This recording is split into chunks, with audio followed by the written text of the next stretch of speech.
নমস্কার বন্ধুরা, আপনারা দেখছেন সরকারি সংবাদ ইউটিউব চ্যানেল। অবশেষে চাঁদের মাটিতে জলের সন্ধান পেল ইসরো। হ্যাঁ বন্ধুরা, এই মুহূর্তের আজকের সব থেকে বিগ ব্রেকিং নিউজ। তবে বন্ধুরা, এখানে কথাটি হচ্ছে যে চাঁদের মাটিতে চন্দ্রযান-3 রোভার সত্যি কি জলের সন্ধান পেয়েছে নাকি পায়নি, নাকি শুধুমাত্র এটা একটা গুজব। তো আসুন বন্ধুরা, আজকের ভিডিওর মাধ্যমে আমরা এটাই জানতে চলেছি যে ইসরো চন্দ্রযান-3 রোভার কি সত্যি চাঁদের মাটিতে জলের সন্ধান পেয়েছে নাকি এটা একটা গুজব মাত্র। তো চলুন এবার দেখে নেওয়া যাক। চন্দ্রযান-3 চাঁদের মাটিতে খানিকটা অক্সিজেন খুঁজে পেয়েছে আর তার সাথে হাইড্রোজেনও খুঁজে পেয়েছে। ইসরো তার টুইটার হ্যান্ডেলে আজ শেয়ার করে জানিয়েছে যে চন্দ্রযান-3 যখন মাটিতে রেলিং করছিল তখন রেলিংয়ের শব্দের সাথে সাথে একটা অদ্ভুত আওয়াজ শুনতে পায়। তবে আওয়াজটা কি ছিল, কিসের এরকম বিকট আওয়াজ?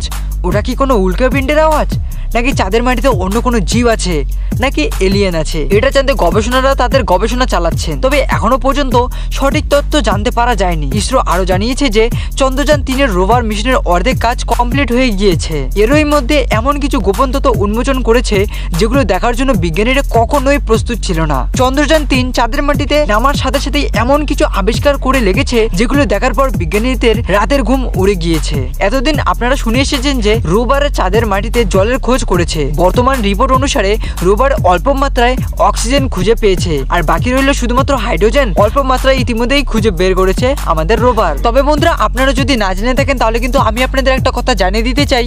জলে থাকে হাইড্রোজেন এবং অক্সিজেনের বন্ড। তো মধ্য কথাটি একটাই হচ্ছে যে যদি হাইড্রোজেন আর অক্সিজেন একবার পেয়ে যায় তাহলে কিন্তু আমরা কনফার্ম হয়ে যেতে পারি যে চাঁদের মধ্যেও জল রয়েছে।